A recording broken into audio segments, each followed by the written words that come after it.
A criança muda gritou de repente no funeral da mãe, o conteúdo de suas palavras deixou todos em pânico. Olá a todos. Aproveitem esses momentos de relaxamento enquanto assistem. As noites de junho ainda eram frias em Petrópolis. Na casa de 2 andares, silenciosa, situada nos arredores da cidade, a luz do banheiro no térreo se acendeu de repente no meio da madrugada. Ninguém soube ao certo o que aconteceu depois, apenas que, quando o relógio marcou 3 horas da manhã, o som da sirene de uma ambulância rasgou o silêncio da noite. Lúcia, uma mulher de 33 anos, mãe solo que havia se casado novamente há menos de 1 ano, foi encontrada caída ao pé da escada. Os olhos estavam arregalados de pavor, o rosto arroceado, o pescoço com uma marca roxa difusa. Tiago, seu marido, com expressão confusa e voz embargada, foi quem chamou a emergência. Salvem ela. Por favor. Por favor. Tiago repetia com a voz trêmula quando os socorristas chegaram. Mas já era tarde demais. Lúcia morreu no local, e a causa foi registrada como queda da escada após escorregar ao ir ao banheiro durante a noite. Na sala de estar, Lucas, o filho de 7 anos de Lúcia, fruto de um relacionamento anterior, permanecia encolhido em um canto, abraçando com força uma boneca de pano surrada. Seus olhos grandes estavam vazios, os lábios cerrados, sem conseguir emitir nenhum som. Lucas nasceu mudo e nunca conseguiu falar, por isso ninguém exigiu dele qualquer explicação. Ainda assim, havia algo em seu olhar difícil de descrever, um tipo de assombro, mas todos acreditaram se tratar apenas do choque causado pela morte da mãe. 3 dias depois, o funeral de Lúcia foi realizado com solenidade na igreja de São Martinho, onde a família dela havia morado por muitos anos. Todos lamentavam o destino da jovem mulher, que mal havia se casado e parecia finalmente ter encontrado a felicidade, quando partiu tão abruptamente. Tiago permaneceu diante do caixão da esposa, com uma coroa de flores brancas nas mãos e o rosto coberto de tristeza. Vestia um terno preto impecável, os olhos vermelhos, a voz rouca enquanto fazia sua despedida. Lúcia. Vá em paz. Eu prometo cuidar do Lucas por você. Essas palavras fizeram muitas pessoas chorarem. Todos olhavam para Tiago com compaixão, alguns até com admiração, diante da sua aparente serenidade e senso de responsabilidade após a perda da esposa. Durante o velório, Lucas permaneceu em silêncio na primeira fileira, suas pequenas mãos agarradas à boneca de pano que já tinha uma orelha rasgada. Os cabelos castanhos e desalinhados escondiam parte do rosto infantil, mas os olhos dele giravam constantemente, com um olhar de puro medo. Você está bem, Lucas? Uma mulher de meia idade se aproximou e colocou a mão no ombro do menino. Era Helena, vizinha próxima de Lúcia, sempre atenta à mãe e ao filho. Lucas não respondeu, apenas encolheu o corpo ao sentir o toque. Helena suspirou, lançando um olhar em direção a Tiago, que estava por perto. Tiago se aproximou, esboçando um leve sorriso, e falou com voz suave. Ele ainda está em choque. Não o pressione. Helena encarou os olhos de Tiago. Havia algo estranho ali, mas ela preferiu não comentar. Na noite anterior ao suposto acidente, ouvira Tiago e Lúcia discutindo em voz alta, mas quando a polícia perguntou, Tiago explicou que o desentendimento tinha sido por causa da criação de Lucas. Coisas de família. Todo casal discute de vez em quando. Justificou Tiago com um tom triste que facilmente convencia qualquer um. O funeral chegou ao fim, as pessoas começaram a se dispersar, deixando Tiago e Lucas sozinhos diante do caixão prestes a ser lacrado. A multidão se afastava aos poucos, restando apenas amigos próximos e familiares. Helena permaneceu ali por mais um momento, ainda observando Lucas. O menino estremeceu quando Tiago se aproximou, o corpo inteiro enrijecido, abraçado à boneca, os olhos suplicantes. Tiago colocou suavemente a mão no ombro do garoto. Um sorriso se desenhou nos lábios, mas seus olhos por um breve instante revelaram uma frieza que só Helena percebeu. Vamos para casa, Lucas. Sussurrou Tiago, curvando-se para falar com o menino. Lucas não reagiu. Manteve a cabeça baixa, os lábios tremendo, o olhar vazio fixo no chão da igreja. Uma mulher loira de vestido preto simples aproximou-se. Era Inês, amiga de longa data de Lúcia, vinda de São Paulo para o funeral. Ela olhou para Lucas e depois se voltou para Tiago. Sinto muito por Lúcia. Ela era uma mulher forte. Não merecia partir assim. Tiago assentiu, com a voz embargada. Eu também não esperava. Foi um acidente tão inesperado. Inês observou Lucas por alguns segundos, depois desviou o olhar, com uma expressão de desconfiança. Ela lembrava de como Lúcia já havia comentado que Tiago não era o que parecia. Porém, quando Lúcia decidiu se casar, acabou se afastando das amigas e cortando os contatos aos poucos. O velório terminou, e o céu de Petrópolis estava coberto por nuvens cinzentas. As pessoas se foram, deixando para trás a casa de 2 andares vazia e gelada. Naquela mesma noite, no quarto do andar de cima, Lucas estava encolhido junto à janela. A luz da lua banhava seu rostinho imóvel.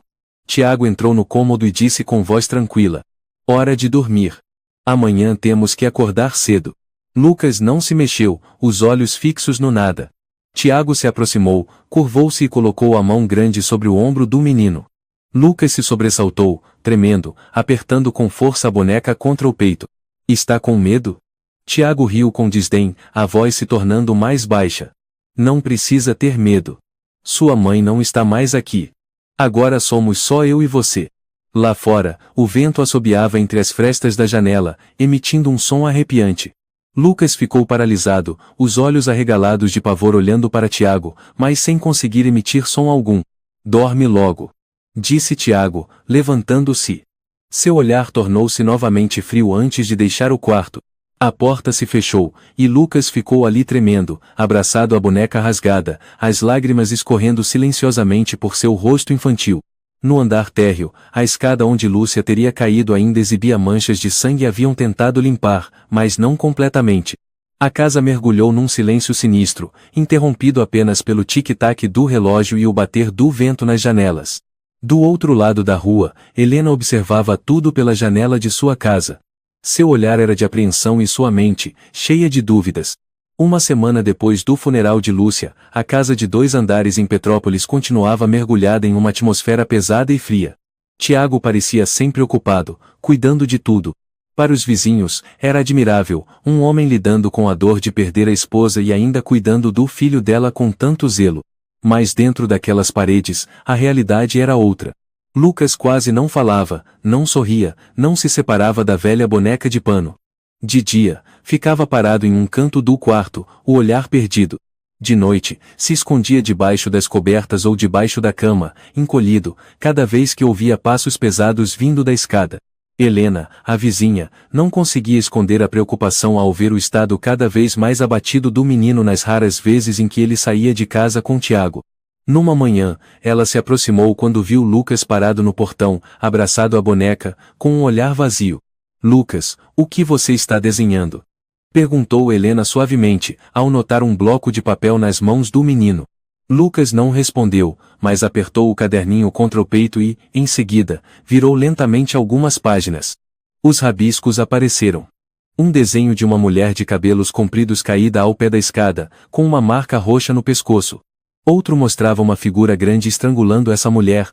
O último era a imagem dela despencando de uma grande altura.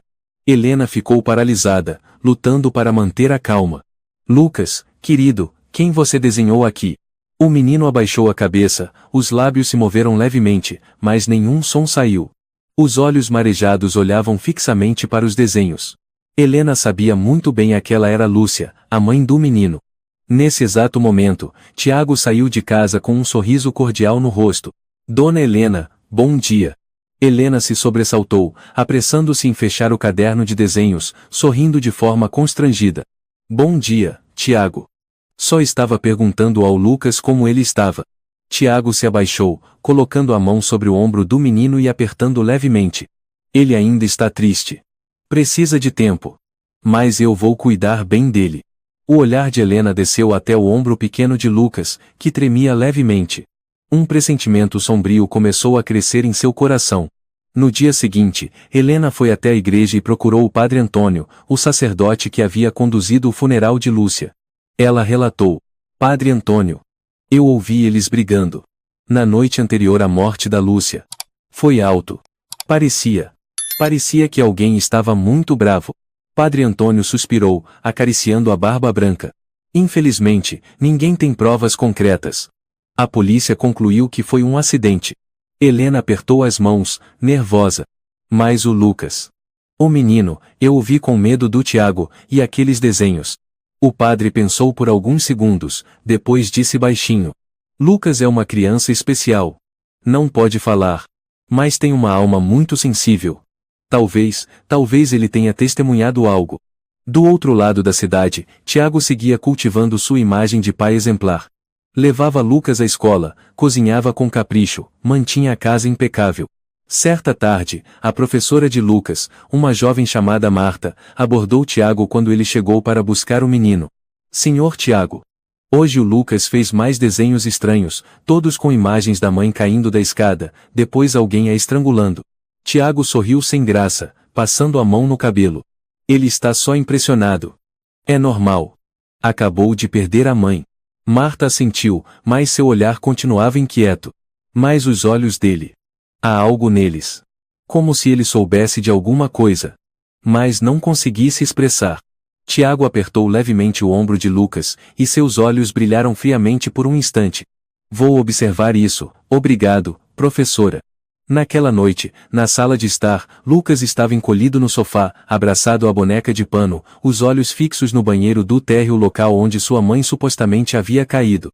Os lábios tremiam, e suas pequenas mãos apertavam a boneca com tanta força que o tecido desbotado começava a se rasgar ainda mais.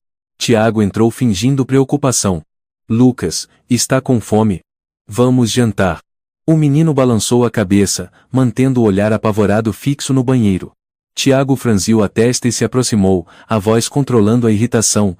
Você precisa ser forte. Sua mãe não gostaria de ver você tão fraco assim. Lucas abraçou a boneca com mais força, encolhendo-se. No meio da noite, quando tudo estava em silêncio, Helena ficou de pé na janela de sua casa, olhando para a casa da frente. A luz do banheiro do térreo se acendeu novamente e apagou em seguida. Ela franziu a testa, o pressentimento sombrio aumentando. Na manhã seguinte, Helena procurou Inês, a melhor amiga de Lúcia, que ainda estava em Petrópolis alguns dias após o funeral. Inês. Eu estou preocupada com o Lucas. O menino está apavorado. Inês franziu a testa. Eu também desconfio do Tiago. A Lúcia me ligou certa vez, dizendo que ele controlava tudo, cortou o contato com as amigas. Helena sentiu, o olhar aflito. Eu ouvi gritos. Naquela noite. E no dia seguinte, Lúcia estava morta. Inês apertou as mãos com força. Precisamos fazer algo. Mas não temos nenhuma prova concreta. As duas mulheres se entreolharam, a impotência visível em seus rostos. Enquanto isso, Tiago continuava aperfeiçoando sua imagem.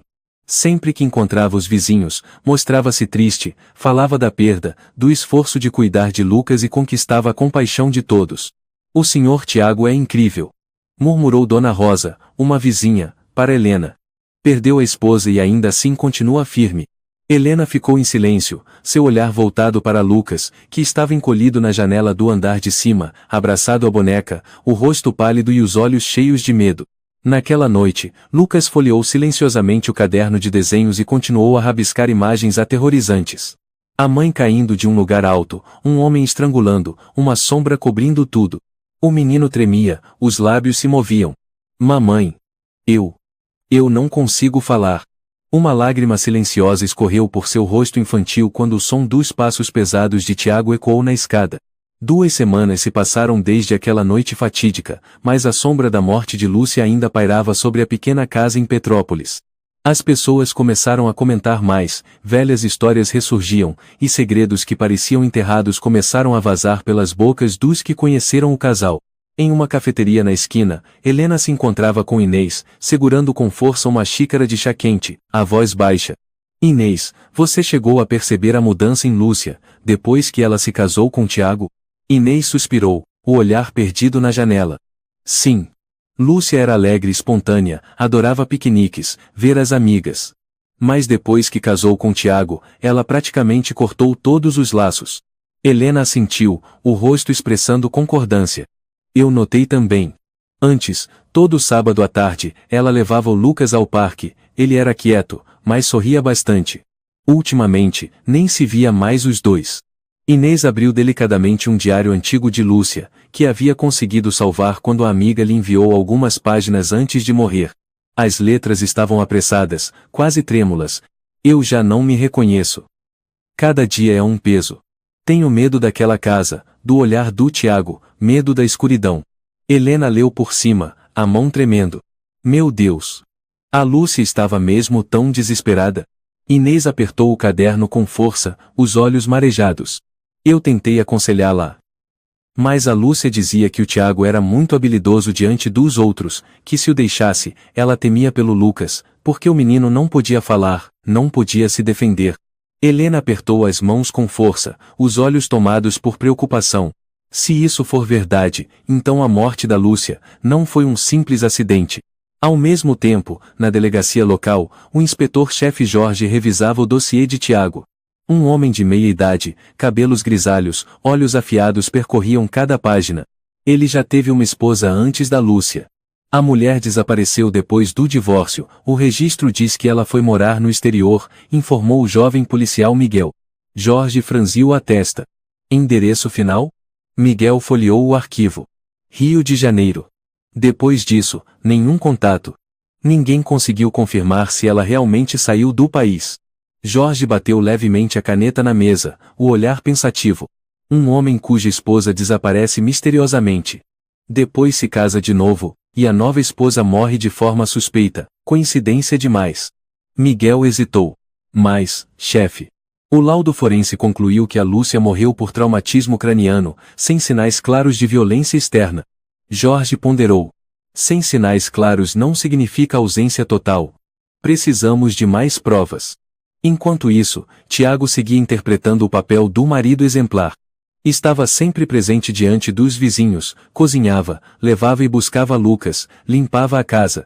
Todos elogiavam, exceto Helena e Inês, que continuavam desconfiadas. Numa tarde, Inês decidiu visitar Lucas. O menino estava sozinho na sala, com o caderno de desenhos sobre a mesa, e imagens sombrias se revelavam sob a luz fraca. Inês sentou-se ao lado de Lucas, falando suavemente. Lucas. É a tia Inês. Você se lembra de mim? Lucas levantou os olhos, e por um momento, ela reconheceu algo familiar em seu olhar, mas ele logo abaixou a cabeça, apertando a boneca rasgada contra o peito. Inês folheou o caderno e franziu as sobrancelhas. Desenhos de uma mulher sendo estrangulada, caindo de uma altura, o rosto tomado pelo pânico, surgiam novamente. Inês murmurou. É a sua mãe aqui, não é, Lucas? O menino não respondeu, apenas começou a tremer, os olhos se movendo ao redor, cheio de medo. Naquele instante, Tiago entrou pela porta, com um leve sorriso no rosto. Inês, que surpresa! Estou preparando o jantar, fique para comer conosco. Inês se levantou rapidamente, tentando disfarçar o desconforto. Não, obrigada, só vim ver como o Lucas está. Tiago se aproximou, o olhar passando rapidamente pelos desenhos, a mão pousando sobre o ombro de Lucas, um gesto aparentemente suave, mas que fez o menino estremecer. Ele ainda está instável emocionalmente. Estou pensando em levá-lo a um psicólogo, explicou Tiago. Inês assentiu, mas seu olhar estava cheio de desconfiança. Saiu da casa com o coração pesado por perguntas sem resposta. Naquela noite, Helena ligou para Inês, a voz aflita. Inês, a dona Célia me contou algo. No dia em que a Lúcia morreu, ela ouviu gritos vindos da casa, por volta das 2 da manhã. Inês apertou o telefone com força. Tem certeza? Helena confirmou. Absoluta.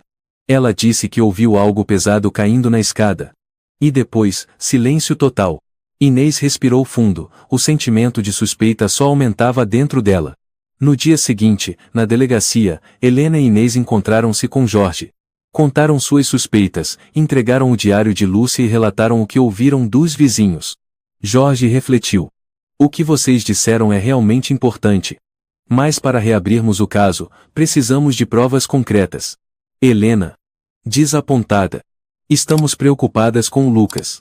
O menino não fala, só sabe desenhar, e basta olhar para ele para ver que tem medo do Tiago. Jorge suspirou. Vou destacar alguém para observá-lo. Mas, por favor, não tomem nenhuma atitude precipitada. Na mesma hora, Tiago estava em casa, folheando o diário de Lúcia que havia mantido escondido. Metade das páginas haviam sido arrancadas. O que restava era perturbador. Sinto que me tornei uma sombra. Tenho medo do Tiago. Do olhar dele quando se enfurece, mas não posso ir embora, por causa do Lucas. Tiago amassou as páginas, os olhos frios como gelo. Do lado de fora, Lucas permanecia encolhido num canto do quarto, abraçando a boneca, os lábios se movendo sem emitir som algum. O som da água escorrendo no banheiro do térreo o fez paralisar. Era ali que sua mãe, supostamente, havia escorregado e morrido. Desde aquela noite, aquele banheiro se tornara o maior pesadelo da vida do menino. À noite, Tiago continuava fingindo ser um pai dedicado. Preparava a comida, tentava convencer Lucas a se sentar à mesa, mas o menino permanecia cabisbaixo, agarrado à boneca de pano, os olhos vagos. Lucas, você precisa comer. Senão vai ficar doente. Dizia Tiago com voz suave, mas o olhar gélido. O menino não se mexia. Só quando Tiago se aproximava e apertava seu ombro, Lucas tremia, engolia seco e apertava ainda mais a boneca. Após o jantar, Tiago fingiu cuidado. Lucas, você precisa enfrentar seus medos. Se continuar fugindo, sua mãe não vai descansar em paz. Dizendo isso, ele arrastou o menino em direção ao banheiro do térreo. Lucas se debatia, os olhos arregalados, os lábios tremendo, mas sem som algum. Chega! Você precisa ser forte! Gritou Tiago, puxando com força. O menino caiu no chão, o corpo enrijecido, os olhos virando. Uma crise de convulsão o atingiu. Tiago recuou, o rosto se transformando, por um breve instante demonstrou pânico, mas logo retomou o controle. Pegou Lucas no colo e o levou de volta ao quarto, tentando acalmá-lo. Está tudo bem. Está tudo bem. Amanhã o papai te leva ao médico. Dona Joana, a antiga empregada da casa, observava de longe, apavorada. Ela havia visto tudo, mas não tinha coragem de falar. Seu coração estava pesado diante da fragilidade daquele menino inocente. Naquela noite, Lucas se escondeu dentro do armário, abraçando a boneca, o corpo tremendo incontrolavelmente. Na sala, Tiago assistia televisão, com um copo de bebida na mão e o rosto inexpressivo. As risadas do programa misturavam-se com o som do vento passando pelas frestas, formando uma melodia estranha que tornava a noite ainda mais sombria. Do lado de fora, Helena permanecia em sua varanda, os olhos fixos na casa da frente. Ela tinha visto Tiago arrastar Lucas para o banheiro, e depois, o menino convulsionando no chão. Na manhã seguinte, Dona Joana procurou Helena, com o rosto abatido e a voz trêmula. Dona Helena. Eu preciso contar uma coisa. Helena a puxou para dentro de casa, fechando a porta com firmeza. O que foi? Dona Joana, emocionada. Ontem à noite, eu vi o Sr. Tiago jogando a boneca do Lucas contra a parede. Porque o menino tinha feito xixi na calça. Helena arregalou os olhos. O quê?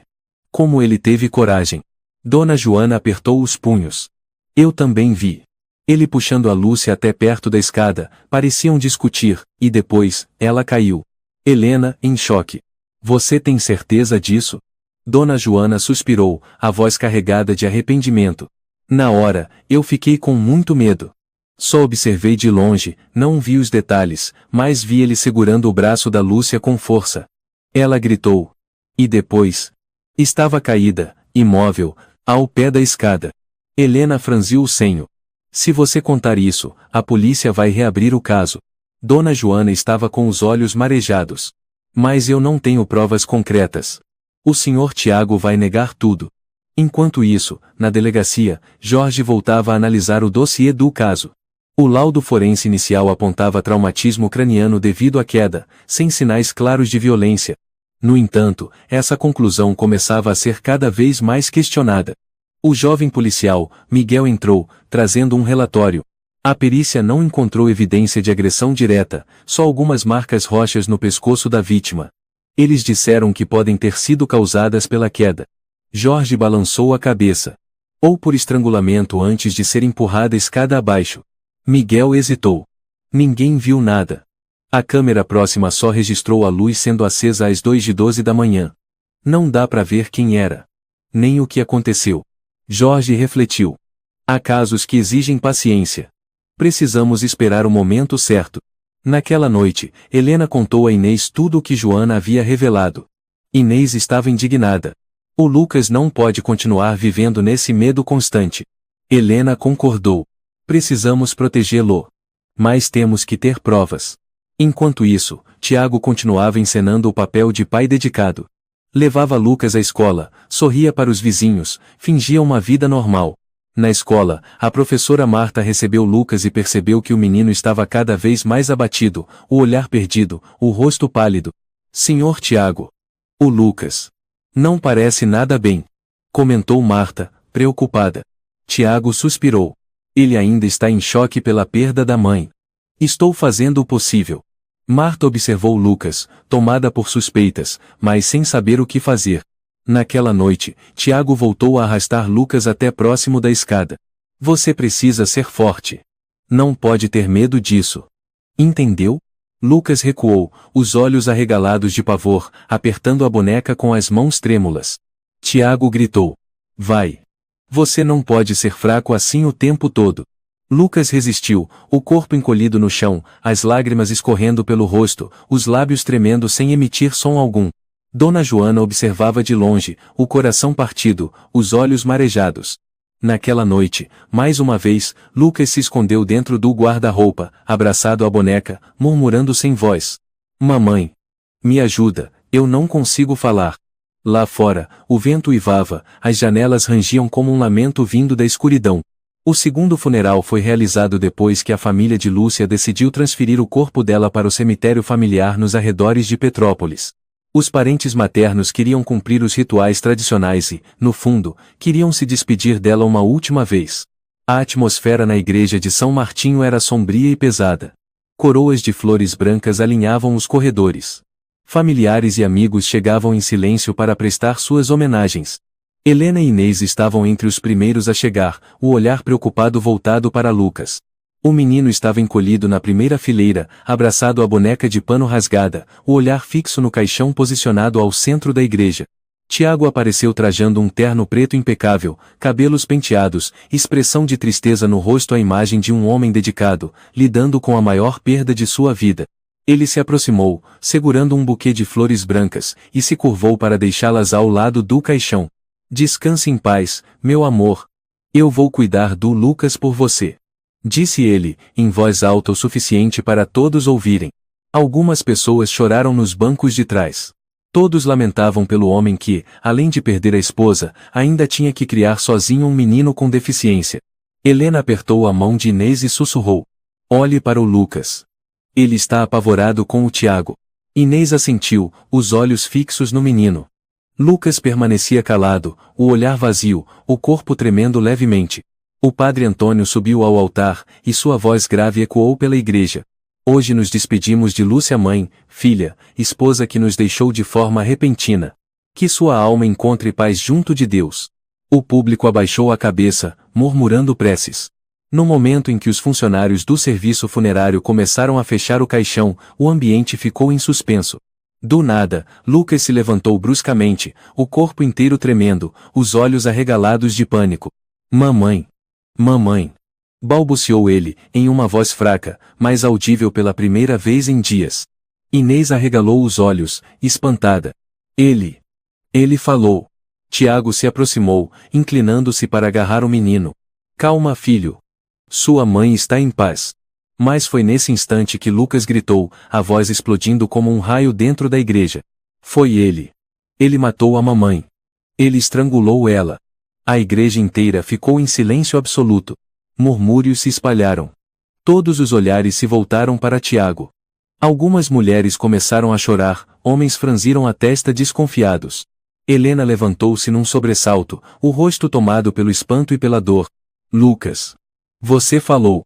Tiago permaneceu paralisado, o rosto pálido, os lábios trêmulos. Suor escorria pela testa. Ele não conseguia dizer nada. O padre Antônio apertou o livro sagrado com firmeza e falou em tom severo. O que foi isso, Tiago? O menino está dizendo a verdade. Tiago balbuciou. Ele está em choque. Não sabe o que está dizendo. Inês interrompeu, o olhar em chamas. Lucas ficou mudo por 7 anos. E hoje falou pela primeira vez para acusar você. Os cochichos se intensificaram. Algumas pessoas se aproximaram de Lucas e o abraçaram. O menino tremia, o rosto pálido, apertando a boneca rasgada, os olhos cheios de terror. Tiago tentou se aproximar para levá-lo embora, mas o padre Antônio ergueu a mão. Espere. Isso precisa ser apurado pela polícia. Ainda dentro da igreja, um policial foi chamado. Jorge e Miguel chegaram em menos de 10 minutos, seus olhos analisando o ambiente com seriedade. Jorge se aproximou de Lucas, ajoelhou-se e disse com calma: "Você pode contar para mim o que aconteceu naquela noite?" Lucas tremia, os lábios se moviam. Ele estrangulou minha mãe. Ela caiu." A voz era fraca, mas causou um silêncio sepulcral.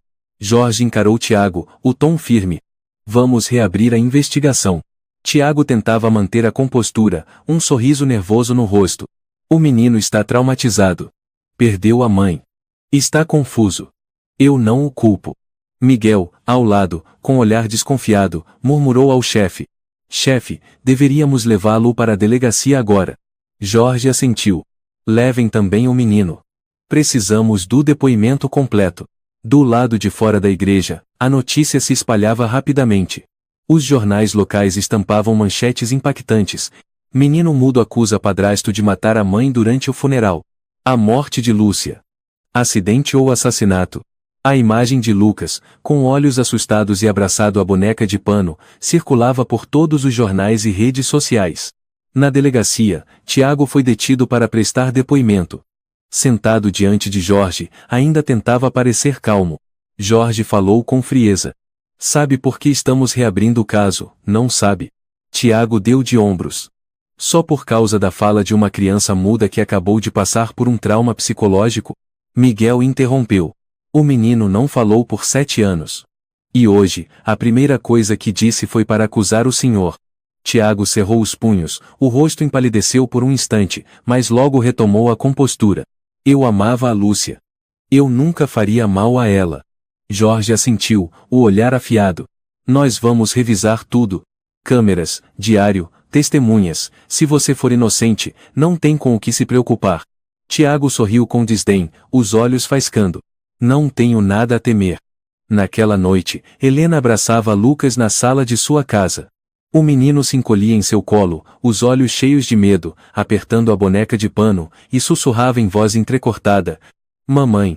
Mamãe caiu." Ele apertou o pescoço da mamãe. Inês estava sentada ao lado, as lágrimas rolando pelo rosto. "Precisamos proteger esse menino.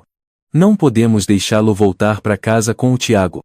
Do lado de fora, uma chuva fina começava a cair, trovões ecoavam ao longe, sinal de que os dias sombrios ainda não tinham terminado. Na delegacia, Jorge e a equipe de investigação revisavam todo o caso com urgência. Os desenhos rudimentares de Lucas estavam espalhados sobre a mesa. Uma mulher de cabelos longos sendo estrangulada, caindo de uma grande altura, um homem alto atrás dela. Tudo envolto em cores escuras. Miguel franziu a testa, apontando para um dos desenhos. "Chefe, o menino desenhou com muitos detalhes. O pescoço da mãe dele com marcas roxas, a queda da escada igualzinha à cena do crime." Jorge assentiu. Pensativo. Mas o Tiago argumenta que tudo isso é fruto da imaginação de uma criança traumatizada. Fora da sala de interrogatório, Tiago permanecia de braços cruzados, expressão serena, o olhar frio percorrendo os rostos ao redor. Ao seu lado, o advogado Aloísio Moreira, conhecido por defender os casos mais complicados. Aloísio murmurou: "Mantenha a calma. Sem provas sólidas, eles não podem fazer nada." Tiago curvou levemente os lábios, os olhos brilhando com frieza. "Não tenho medo. Tudo isso vai parecer só fantasia de um menino mudo." Do outro lado da cidade, Helena e Inês estavam no fórum, onde a família de Lúcia entrava com o pedido de guarda provisória de Lucas. Dona Teresa, mãe de Lúcia, falou com voz trêmula diante do juiz: "Eu me preocupo com meu neto. Ele tem medo do Tiago. Não pode continuar vivendo com aquele homem." O advogado Aloísio reagiu prontamente: "Segundo a lei, Tiago é o único tutor legal neste momento, o menino está apenas abalado emocionalmente após uma tragédia, não há nenhuma conclusão formal que ligue meu cliente à morte da mãe." O juiz folheou os documentos e suspirou: "Por ora, não há provas suficientes para alterar a guarda, o pedido da senhora Teresa está temporariamente indeferido." Helena apertou a mão de Inês, a voz embargada: "Eles vão deixar o menino voltar para casa com o Tiago?" Inês sussurrou: "Ainda não temos provas suficientes. Mas eu não vou descansar." Enquanto isso, Lucas foi levado de volta para casa. O menino se agarrava a Dona Joana, a única empregada que restava, com os olhos cheios de medo ao encarar Tiago. Tiago se abaixou, falando com voz doce. Voltamos para casa, Lucas. Tudo vai voltar ao normal. Lucas tremia, segurando a boneca com força, os lábios se mexendo sem emitir som. Naquela noite, Tiago encarava seu reflexo no espelho do banheiro, os olhos gelados. É só manter a calma. Ninguém vai me pegar. No quarto, Lucas se escondia dentro do armário, abraçado à boneca, murmurando: Mamãe, me perdoa. Eu não consigo mais falar. Na delegacia, Jorge recebeu um novo laudo da perícia técnica. Ele leu em voz alta.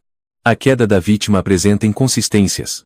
O ângulo do impacto não condiz com um escorregão comum. Porém, ainda não é possível concluir que houve intervenção de terceiros. Miguel franziu a testa. Ou seja, ainda não temos uma prova definitiva. Jorge bateu com força na mesa. Exatamente. Estamos sem a peça-chave. A mídia explodia.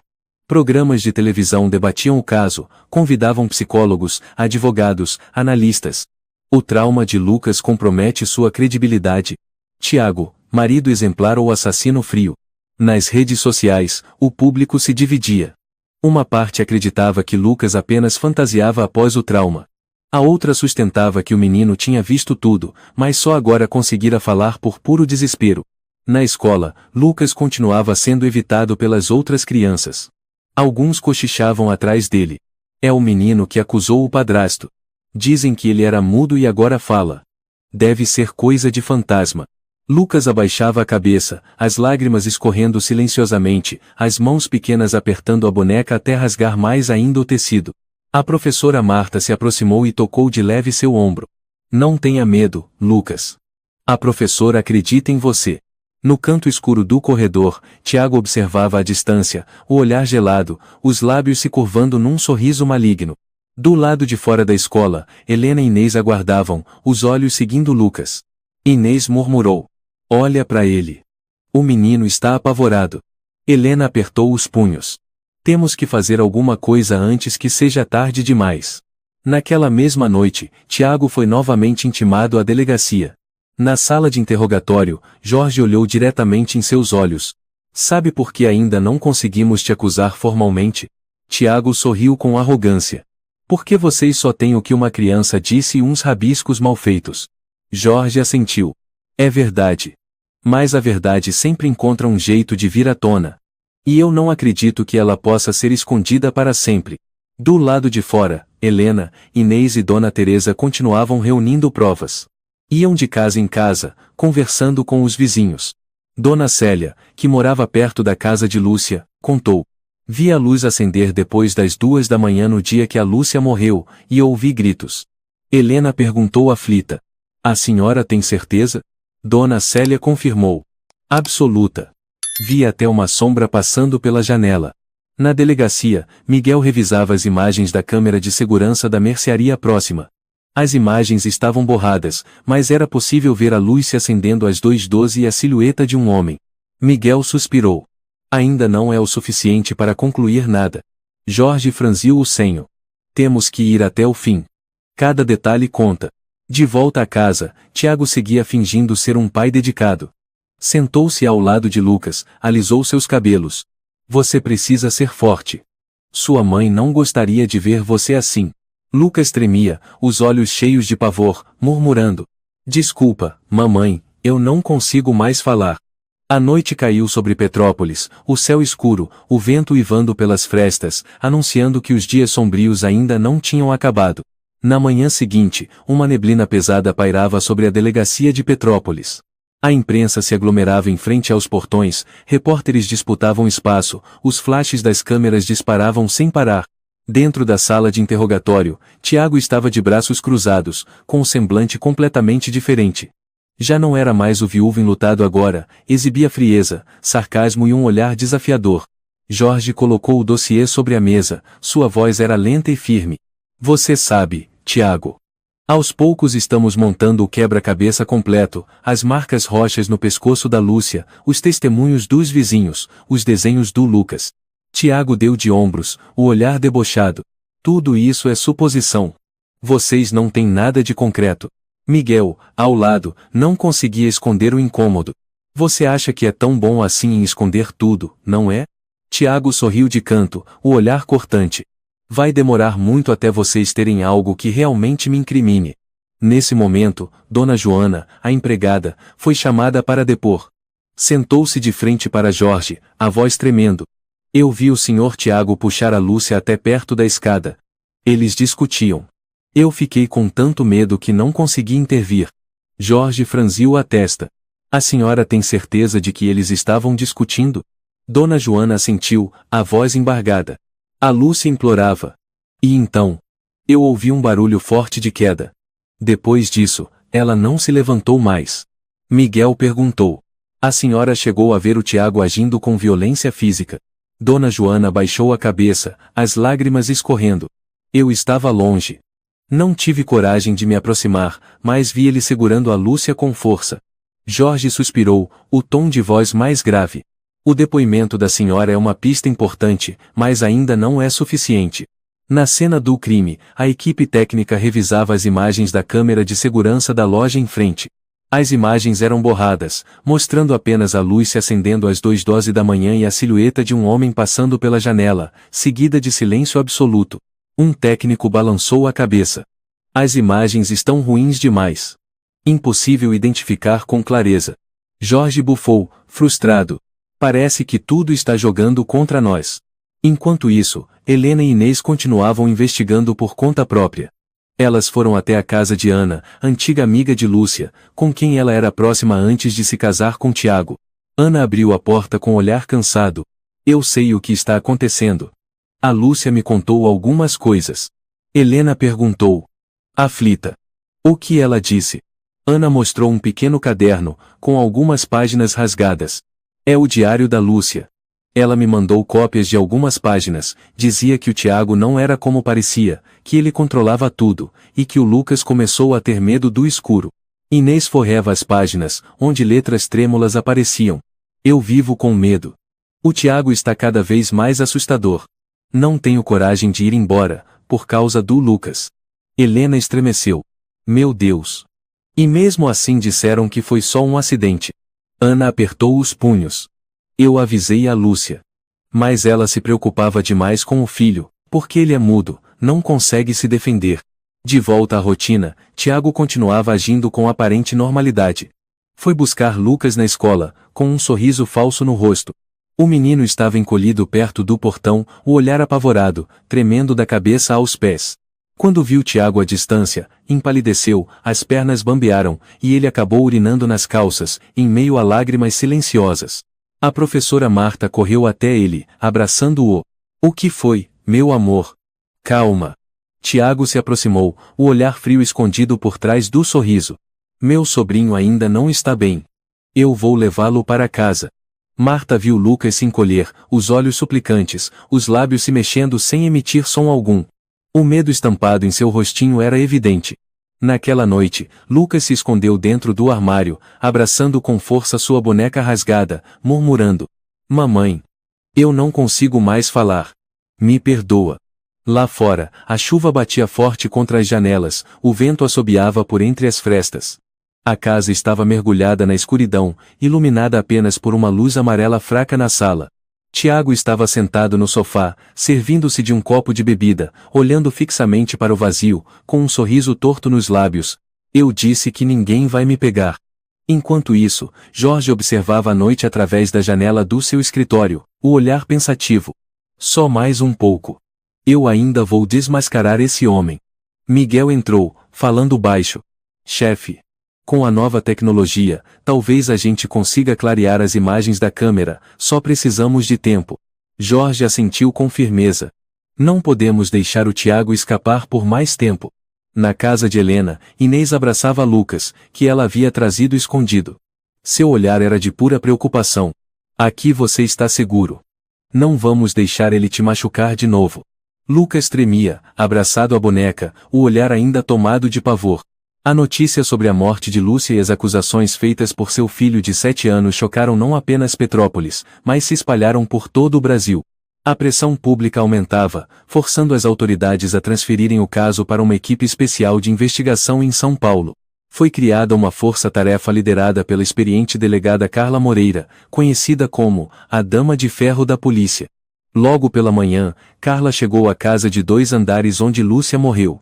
Vestida com um casaco escuro, seus olhos atentos analisavam cada canto. Quero ver tudo do início, ordenou ela, com voz firme. Os técnicos apressaram-se em apresentar o mapa do local e as fotos arquivadas da cena. Carla se agachou, examinando cuidadosamente os degraus da escada. Seu olhar parou onde o corpo de Lúcia havia sido encontrado. Essa queda não parece acidental, murmurou ela, séria. Um perito comentou. A perícia local concluiu que ela escorregou. Mas não com certeza absoluta. Carla apertou os documentos entre os dedos. Vamos refazer todos os exames.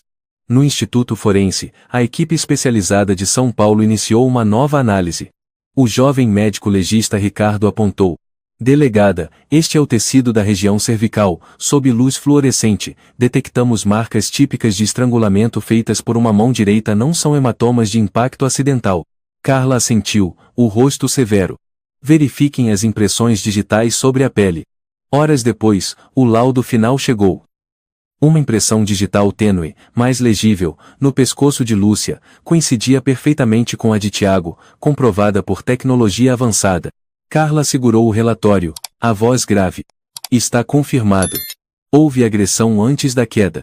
Ao mesmo tempo, em Petrópolis, Jorge e Miguel receberam a notícia de São Paulo. Miguel comemorou. Chefe, temos a prova. A digital combina com a de Tiago. Jorge soltou um suspiro de alívio. A justiça finalmente falou. E não parou por aí. A equipe técnica também conseguiu limpar a gravação da câmera da loja em frente. Utilizando técnicas modernas de luz reversa e processamento digital, a silhueta do homem que acendeu a luz às 2h12 da manhã foi revelada com clareza. Era Tiago. Carla bateu o dedo na mesa, o olhar afiado. Preparem o mandado de prisão imediata, dessa vez ele não escapa. Naquela noite, na casa de Tiago, a campainha tocou de forma insistente. Ao abrir a porta, foi imediatamente imobilizado pelos policiais. Tiago Lopes, o senhor está preso em flagrante por suspeita de homicídio, declarou Miguel, exibindo o mandado. Tiago arregalou os olhos, tentando manter a calma. Vocês estão enganados. Eu sou inocente. Jorge se aproximou, com um olhar severo. Temos marcas de estrangulamento que coincidem com suas digitais, além das imagens da câmera. Tem mais alguma coisa que queira dizer? Tiago ficou sem palavras, o rosto empalideceu, gotas de suor frio escorriam por sua testa. Do outro lado da cidade, Lucas era levado pela polícia até a casa de sua tia materna, Márcia, irmã de Lúcia, que vivia em São Paulo. Márcia abraçou o menino com força, as lágrimas rolando. Meu sobrinho. Você finalmente está livre dele. Lucas se aninhou no colo de Márcia, o olhar ainda tomado pelo medo, mas os lábios começaram a tremer suavemente. Carla encontrou Lucas no centro de acolhimento infantil, onde ele estava hospedado temporariamente antes de se mudar para São Paulo. A delegada se abaixou até ficar na altura dele, e falou com ternura. Você foi muito corajoso, Lucas, graças a você, a verdade veio à tona. Lucas não respondeu, apenas apertou a boneca de pano contra o peito, os olhos marejados. Márcia se aproximou e acariciou suas costas. Agora você está seguro. Daqui pra frente só vai ter gente que te ama por perto. Enquanto isso, Tiago era transferido para a Delegacia Central de São Paulo. A imprensa explodia em manchetes. Assassino da esposa é preso, verdade sobre a morte de Lúcia revelada. Nova tecnologia desmascara assassino disfarçado de marido exemplar. Na casa de Márcia, Lucas começou, aos poucos, a sentir o que era segurança. Ela preparou para ele um quartinho aconchegante, com uma janela ensolarada, lençóis limpos e quadros coloridos nas paredes. O menino sentava à beira da janela e, pela primeira vez em muitos meses, seus olhos refletiam um leve brilho de esperança. Márcia entrou e falou com suavidade. Você pode recomeçar. Sua mãe com certeza está sorrindo, lá de onde ela está. Lucas assentiu com um leve tremor de cabeça, abraçando com força sua boneca, o olhar voltado para o céu azul. Na delegacia, Tiago estava sentado diante de Carla, com expressão tensa. Carla folheou o dossiê e disse com frieza. Você teve uma esposa antes de Lúcia. Também desapareceu de forma misteriosa, e agora a Lúcia. Acha mesmo que não investigaríamos a fundo? Tiago apertou as mãos, o suor brotando na testa. Eu não fiz nada com ela, foi um acidente. Carla empurrou as fotos da cena do crime e o laudo pericial sobre a mesa. Marcas de estrangulamento. Impressões digitais que batem, tem mais alguma desculpa? Tiago ficou em silêncio, o olhar perdido. A mídia continuava a repercutir. Lucas, o menino mudo que rompeu o silêncio e ajudou a resolver o crime. A sociedade exige proteção real às crianças contra a violência doméstica. Na sala de estar da casa de Márcia, Lucas, pela primeira vez, desenhou uma imagem cheia de luz.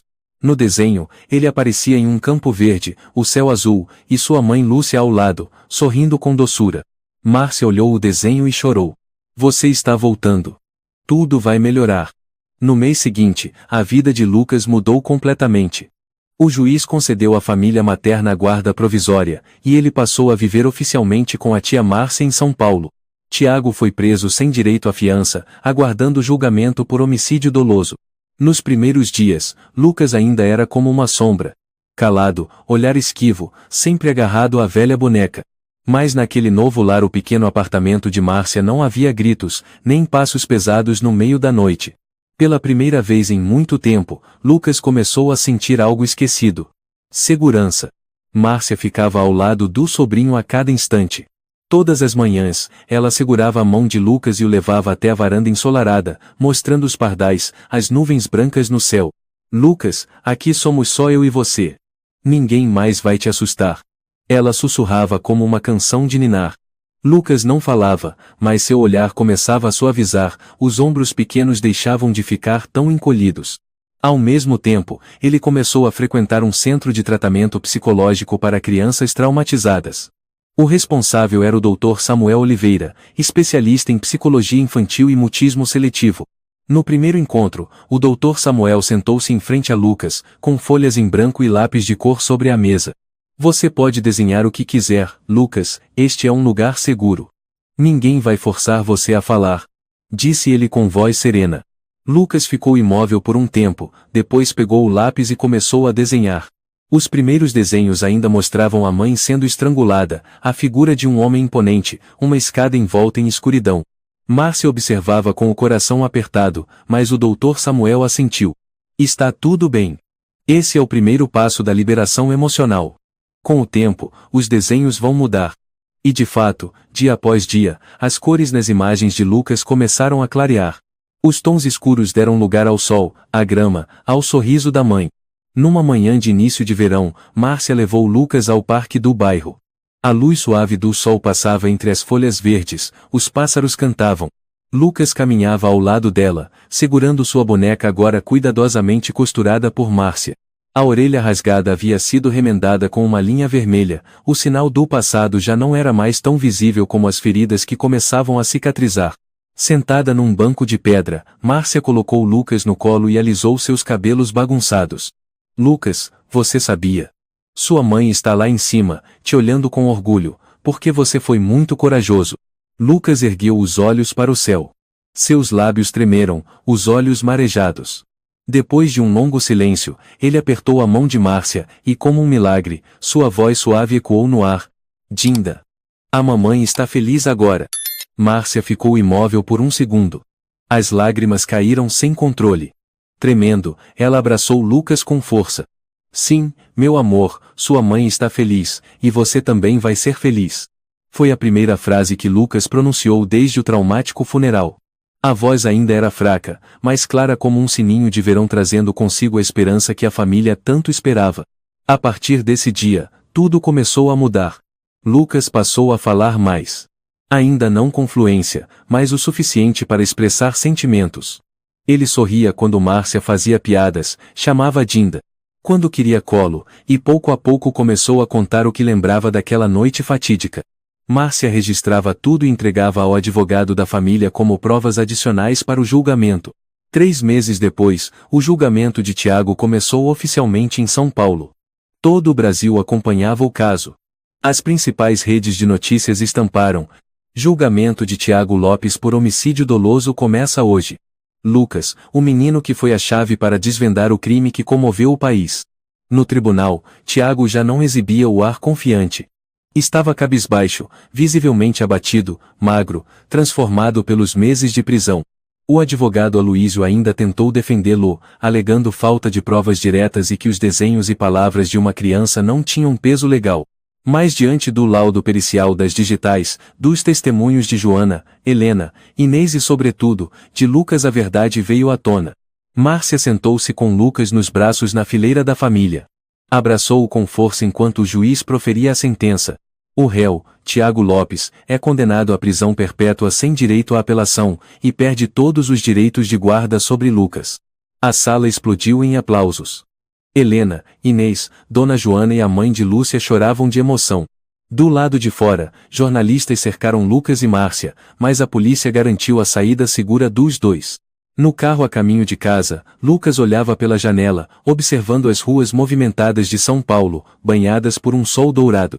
Márcia segurou a mão dele com carinho. Tudo passou. Agora só resta a paz. Lucas sorriu, acenou com a cabeça e disse com voz suave: Eu quero ir ao parque. A mamãe gostava do parque. Márcia chorou baixinho, abraçando Lucas com ternura. Então vamos. Iremos ao parque todos os dias. Naquela tarde, no pequeno parque do bairro, Lucas corria entre flores e luz. Ele ria, solto como o vento, segurando sua boneca cuidadosamente remendada. De longe, Márcia observava sentada no banco, o olhar repleto de amor e esperança. E lá no alto, no céu claro, nuvens brancas passavam lentamente como um sussurro de paz vindo de Lúcia, a mãe que jamais deixou de amar. A história nos deixa uma lição profunda sobre a força da verdade e da coragem. Mesmo sendo apenas uma criança considerada frágil, Lucas encontrou sua voz e desmascarou o mal, trazendo justiça para sua mãe. Com isso, aprendemos que a violência doméstica nunca deve ser silenciada. Todo ato cruel deve ser punido. E, acima de tudo, o amor, a paciência e o apoio familiar e social são o remédio que cura até as feridas mais profundas, ajudando uma criança ferida a se recuperar e a viver plenamente. Se você gostou desta história, convidamos você a dar um like e se inscrever em nosso canal. Seu apoio nos motiva a continuar trazendo histórias comoventes quase todos os dias. Estamos muito agradecidos pelo seu apoio. Até breve.